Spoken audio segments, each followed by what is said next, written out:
Well, we all wear different hats, and I was rather interested in the people who are here. Some of them are here because they're my friends, but now they're thinking about it. They realise there are also people who read children's books when they were young, or read them to their children, and so on. So we've all got different hats on. During my teaching career, I also got involved with libraries. I was one of the founders of the Christchurch Friends of the Library, which is great fun.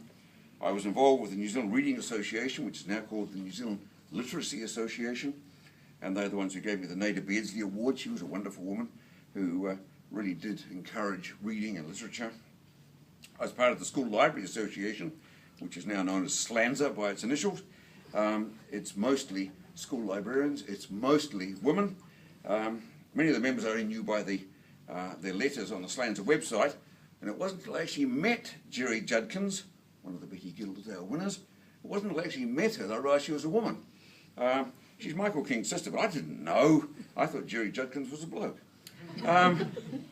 It's like that New Yorker cartoon of the dog at the keyboard, you know, and he says, well, on the internet, nobody knows you're a dog. So, probably how I became a respectable reviewer. How do you become a reviewer? I was at a book launch in the children's bookshop a while ago, and a lady said to me, not entirely joking, "What are you doing here, Trevor?" And I sort of looked a bit blank, as usual, and she said, "You're television, not children's books." And I have to admit, I have published a few TV reviews in my time. In fact, I've written some in every decade since the 1960s. It's my hobby. When I was living in Winton, population 2,000 and going down, I was not only Cyclops, the TV columnist for the Southland Times, I was also the paper's stringer. You don't hear much about stringers anymore. They tend to call themselves freelancers, but I was the stringer. I went to the borough council meetings. A borough council for 2,000 people. When I got to Christchurch, my kids went to Burnside High School, which had 2,000 students.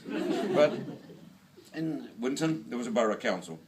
And I went to the meetings, and I was paid for reports on the meetings by the inch. A lovely system. And boy, do we string those inches out. Go through the Winton record files and the main drain, you know. Southland Times, marvellous records of tar-sealing footpaths, you wouldn't believe it. Anyway, the deputy editor of the Southland Times, Max Newton, a lovely man, lives in Ashburton, he found that I was reliable, and so he gave me some books to review.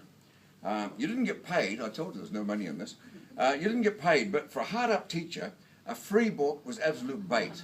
I think Rosie was talking a minute ago at the smell of a new book, you know. Teachers don't really go for new books. So he trusted me so much, and I'm very proud of this. You know, there are moments in your life, like when you get a key when you're 21, that you're very proud of. I was allowed to go into the Southland Times book cupboard and take out the books I wanted to review. You sort of put that on my tombstone, you know, it looked pretty good. I learned a lot about book reviewing. I wrote a fairly rude review about a local MP's book. It was sort of about his life, and it was mostly fiction. He used his political column to denounce me and demand that I return to the classroom, and he published a rather softer review by a friend as a paid advertisement on the appropriate page. But life was pretty quiet, actually, in Southland. Peter Bromhead, the cartoonist and children's book author, published a little political fable called The King and the Dragon in 1978, and Robert Muldoon spotted that the king, who had a very suspicious sort of look on his face, was a lampoon of him, and he went ballistic. Down in Southland, we missed the whole controversy, and my review was duly published, and I pasted up my scrapbook, and we all forgot about it. And we were quite unaware that up in Wellington, Muldoon had a fit, and the publisher had to pulp the whole edition. It didn't exist. We never found out down there. I now own a rare copy, I understand. When I got back to Christchurch, I picked up some book reviewing work from the press. It was rather nice, actually, as a teacher librarian. Rosemary Sladen was the one who guided us new teacher librarians around Christchurch and showed us all the ropes. So, you know, the school library service was really great. But I picked up some book reviewing work from the press, but there were very few reviews of children's books, and those that appeared were pretty inconsistent, and they weren't much used for teachers. You couldn't really get school books on the basis of what you read in newspapers. I'd been relying heavily on School Library Review, which the National Library put out, and they put it out from about 1980 for most of the 1980s. It was a very good survey of books for the young. They had the occasional dodgy announcement, I want to read you this review because I love it so much. This is a fantasy they're describing. An unsatisfactory, self-conscious fantasy, superficial and of transitory interest. They're describing Morris G's Under the Mountain, which has never been out of print since. It's been filmed twice. But never mind, they had these occasional bad days at the past. But that's a reminder, if you don't like a book, perhaps it's better to get somebody else to review it. But the school library review was great, and so the National Library Service said they were going to revise it, and it would stop printing for a while and then come back. And I'm still waiting, it hasn't come back yet. It was killed off. We got by with sort of a New and Notable, which was a list put out by some Auckland teachers and edited by Karen Dufresne of fond memory, and it carried us through for about 10 years. But oddly enough, the most useful source of book reviews and articles for teaching purposes in New Zealand was an Australian magazine called Magpies, what many of you have never heard of, but this is what it looks like. It's called Magpies, and it has a subtitle on it, Talking About Books for Children. And it's not bad. As teacher librarians, we used it quite a lot. It came out of, I think it started coming out about 1986 or somewhere about there. And the publisher editors were Ray and David Turson. And by 1997, they were featuring so many New Zealand books that they had to introduce a New Zealand supplement. You can see the inner 8 pages, 10 pages this time, are a New Zealand supplement, just a little fold in there. They put it in some of the editions, send it to New Zealand, and Australians can pay extra to get it, or they just leave it out. But that's the New Zealand supplement, and it was very handy. For me it was, anyway. Yes, I know, I've lost my place. I'm getting there. Before long, I was being asked to write some of the New Zealand book reviews. Quite a few other people in this room were writing book reviews as well. Bill Nagelkirk's hiding here somewhere. The publisher-editor of Magpies, who, as I say, were Ray and David Turton, and they had this new supplement. It was edited by Julie Harper of Auckland's Jabberwocky Bookshop, which is another one of those wonderful children's bookshops. There are only a few of them, about a handful of them, but they're to be valued. When I took early retirement from teaching for health reasons, my hearing had made teaching difficult, I started freelance writing. And one of my first jobs was to do author interviews for Magpies. And the first person I interviewed was Joy Cowley. I was very nervous, but she gave me back such marvellous answers because my questions, based on research, asked her about things she knew about and she wanted to write about. So I was okay with that article.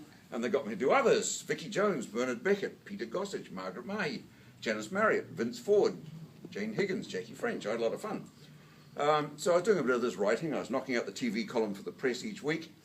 And then I was commissioned to write some New Zealand biographies for an American reference book, allegedly the first young adult encyclopedia in the world, called the Continuum Encyclopedia of Young Adult Literature. I brought it along because you'd never seen it. Bill Nagel, where are you, Bill? Give us a wave. Yes, Bill's gone all shy. Bill Nagelkirk is one of the authors in this, and I'm the other one. And we made a lot of money out of this, didn't we, Bill? Oh, yes, yes. Oh, dear. Where's Gavin Bishop? Oh, you are here. Oh, good, good. I thought you were. Right, I wrote this before I saw you were coming, but I'll go with it anyway. The encyclopedia paid us by the number of words, which meant I kept trying to write longer articles and the editors kept trying to keep us more succinct. And the result is we now have an interesting sliding scale for assessing our writers. Right, at 250 words, Bernard Beckett brought me in $5. Fleur Beale and Morris G were worth $15 each. And the top earners at 750 words were Gavin Bishop, Joy Cowley, Jack Lazenby, Elsie Locke and William Taylor. They were $25 a head. There's no money in children's literature, but you knew that. What they did give me is absolutely fabulous. I love this. I'm going to use it in my CV when I apply to become some sort of crooked director of some crooked company. I opened the Continuum. I couldn't afford to buy the encyclopedia. They didn't give us a copy. I couldn't afford to buy it. Fortunately, the Training College Library was merged with the university library and they threw this copy out. And my daughter Jane works here and she snaffled it for me. So I actually have a copy of the book. But you can see there they've got something called a board of advisors And it's got people like Jane Yolen on it. For my grandson who loves comics, it's got Will Eisner. Right, Joshua? You know him? Yeah. Good, thank you. And up the top it says Trevor Agnew, New Zealand, Board of Advisors. We never met, nothing ever happened. I never knew a word about that until the book appeared. Cost nothing. Right. So, that's all about that. It's like videos you'll never see again in your life, but it was good fun. It was actually very good training. I spent a lot of time writing those. I worked at the Margaret Mahi collection in the Central Library. The library's fallen down, but the collection was saved and it's still there. They saw us reliable, so they gave me some of the Brits, like Susan Price and Terry Pratchett. They chucked in some science fiction authors. I got to do Frank Herbert and Piers Anthony, Robert Jordan. And then I was trusted to do some Americans. One of the contributors let them down, and all they had left were the W's. So I got really good. I wrote a whole lot of American young authors' biographies. Patricia Windsor, Beth Nixon Weaver, David Westheimer, Ellen Emerson White, and William Wharton, only one of whom I'd ever heard of. It was lousy money, but good training. And I got a lot of fun out of using the Training College Library and the Canterbury University Library. Then the Turtons came to town, Ray and David. And I found for the first time something interesting.